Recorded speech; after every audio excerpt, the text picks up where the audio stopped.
So I'm recording this the day after Graham Potter was relieved of his duties as first team manager for West Ham United and very quickly replaced by Nuno Espirito Santo. The timing of it makes me think that in the intervening time between the Crystal Palace game and the announcement, there were probably conversations going on behind the scenes and regarding contracts, various other things, and it was probably agreed very late. I'm pretty sure Graham knew what was going on behind the scenes, even if he wasn't told. He's not stupid. And that's where we find ourselves. And connected with this, on the channel, I've actually got a poll that's running. So if you've not voted on it, pop onto West Ham Massive on YouTube and cast your vote. There's a post on the post section. And I'm asking a very simple question. Who is West Ham United's worst manager of all time? There are 4 candidates. You won't be surprised to find that one of them is Graham Potter. Another one is his predecessor, Lopetegui. Another is Avram Grant. And the 4th and final candidate is the late Glenn Roeder. Now, I'll be going into my reasoning as to why each of them has a case to be considered the worst West Ham United manager of all time, and possibly adding a little bit of mitigation as to why maybe each of them ought to be given a stay of execution from that dubious honour. And obviously you can get your comments in the section below as to what you think about any or all of them. Before we get into all of that, ladies and gentlemen, let's get the due diligence out of the way. Please don't forget to drop a like on the stream and give us a hype if you have one available. Consider sharing this onto your social media platforms. Check to see if you are subscribed. If you're not, please click the subscribe button and click the bell notification so you are advised of all content as and when it is uploaded to the channel. Rest assured, this does not cost you any money. We don't get your data sensitive information, and it literally just grows the channel into something bigger than what you find it, which last I looked was 1,730 subscribers. So we're moving in the right direction, and we'd really appreciate it if you could be part of this journey. Thanks very much for your consideration. So I think the first one out of the gate that I'm going to deal with, I'm going to go in reverse chronological order. I'm going to start with the late Glenn Roeder. Now, Glenn Roeder was a player I remember with Queen's Park Rangers. I'm pretty sure he had a spell at Watford. I think he also managed at Watford as well. He might have been a player manager. He rocked up at West Ham around about late 90s, early 2000s. He was a coach, and he was sort of like around the first team. I think he might have had a bit of an involvement as well with either the reserves, because obviously back then we had a reserve team, which is something we don't have now, which is something I think is to our detriment, but that's another video. A lot of people say he was a thoroughly nice guy, and found himself thrust into the limelight when there was a bit of a falling out between Harry Redknapp and Terry Brown, who was then the majority shareholder and chairman of the club, which resulted in a parting of the ways. I remember vaguely a few names being linked, such as Alex McLeish. I think I remember Steve McLaren's being linked with the manager's job at the time, until eventually Glenn Roeder was announced as the West Ham United manager. Now, the last season under Harry was a bit up and down, to be fair. There were good moments, but there was a few struggles in the Premier League. So he did come into a little bit of a tricky situation in some ways, and obviously he'd been a manager previously, and I think it was, like I say, I'm sure it was Watford and Gillingham. I'm doing this all off the top of my head.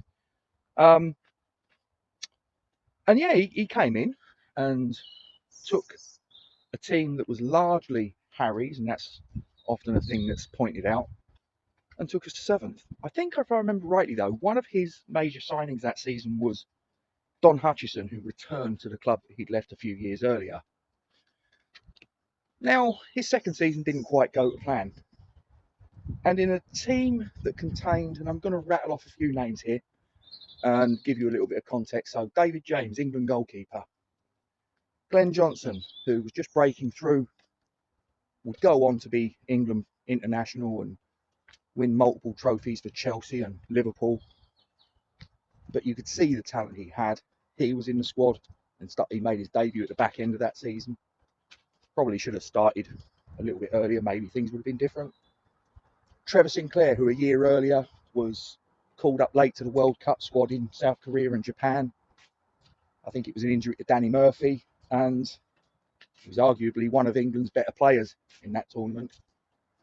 Paolo Di Canio, best player I ever saw play in a claret and blue shirt.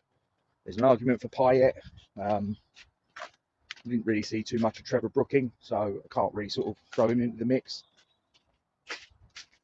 Freddie Canute, dynamic, powerful striker.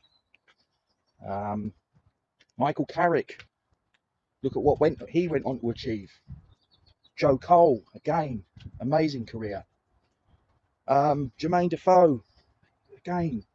And you look at that squad and you go, how on earth did we get relegated? And the other really galling thing is we actually got relegated on 42 points, which for a 38-game Premier League season is a record.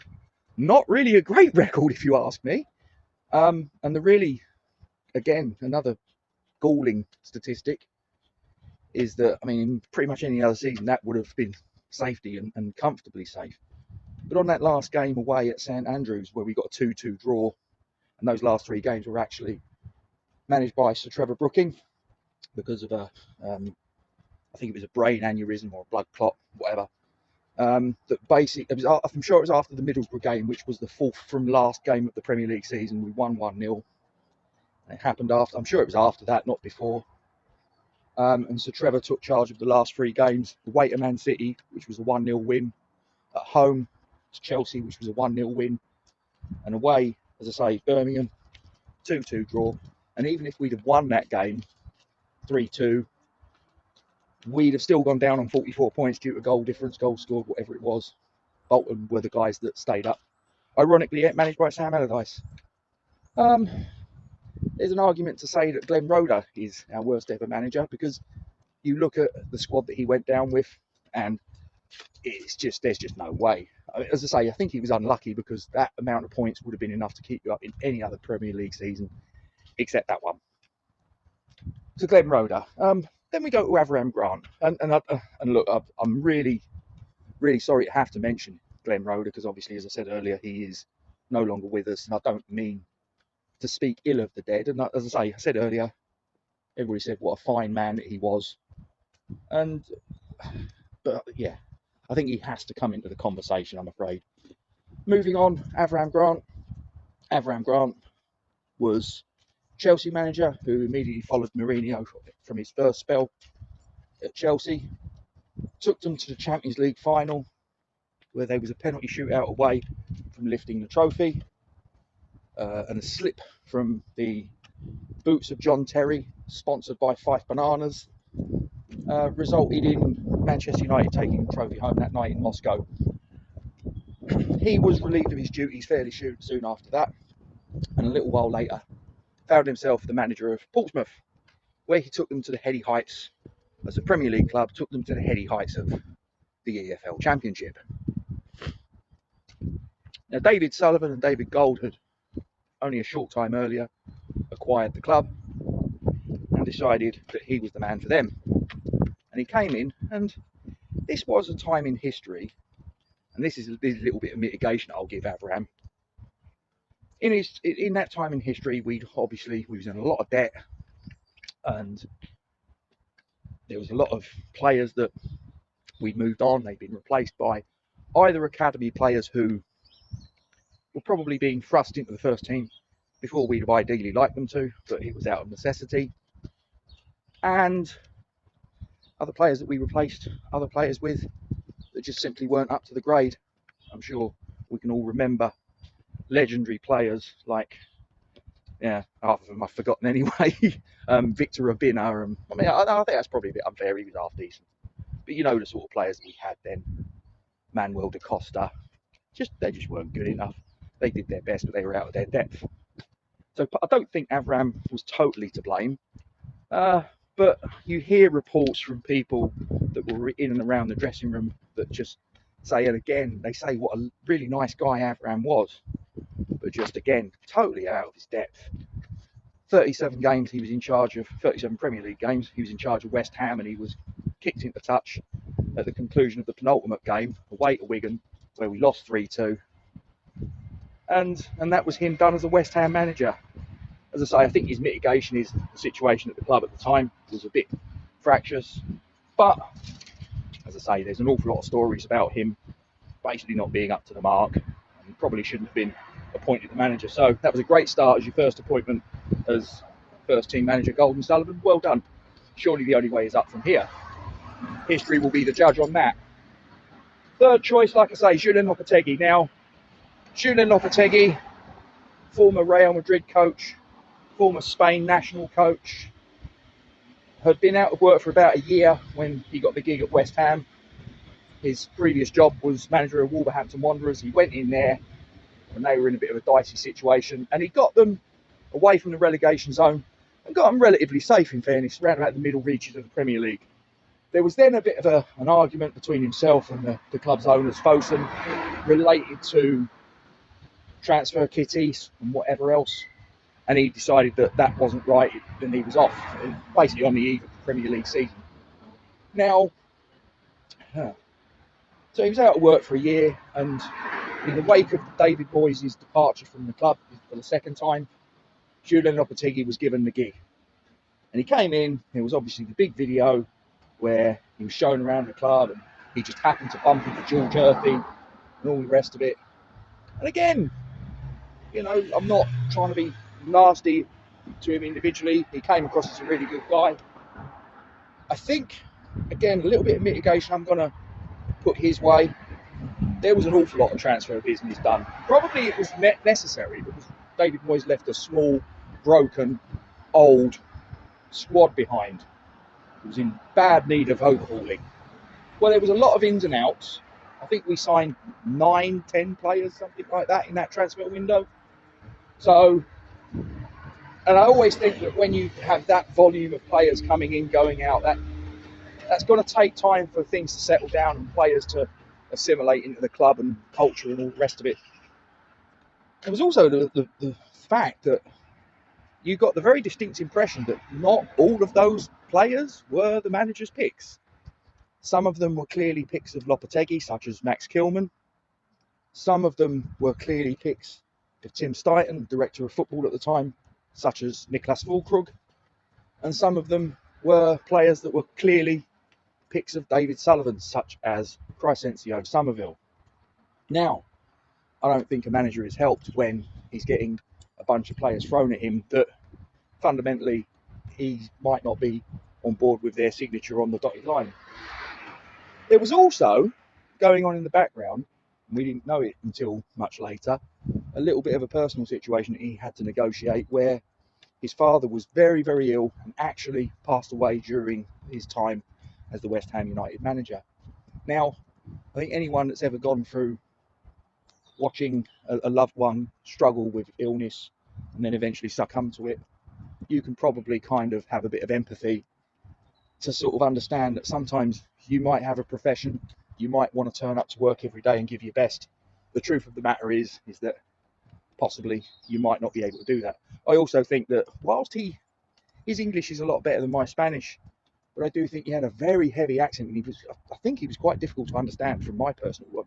I gave up watching his press conferences, so I don't know how the players cope with some of his pre-match, post-match talks and on the training pitch at Rush Green. I think he might have been quite difficult to understand, truthfully. And then there's Graham Potter. Now, Graham Potter, there was a lot of talk in the lead up to him getting appointed. David Sullivan was not too keen, and David Sullivan believed that Graham Potter was very much helped by the support structure at Brighton and Hove Albion that helped Graham Potter to be the very best version of himself. But even that, when you actually take a step back and look at Graham Potter's Brighton record, it ain't that special. It really ain't that special. And he then went on to be Chelsea manager, and yeah, that didn't go too well for him. He then turns up at West Ham, and I think he was a little bit broken, to be honest with you. I do think that the Chelsea experience had not helped him. He got the gig because he was basically the best mate of Karen Brady's husband, Paul Pasquisolido.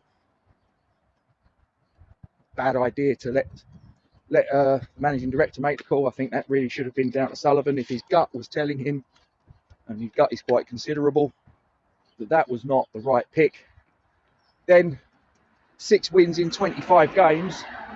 I wish you'd have listened to your gut, Mr. Sullivan. Now, as I recalled this, he's actually in the lead.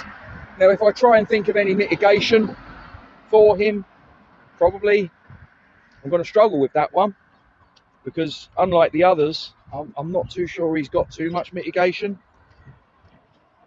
Possibly the fact that he was probably a manager out of his depth and was appointed by someone through friendship reasons as opposed to what they actually were capable of.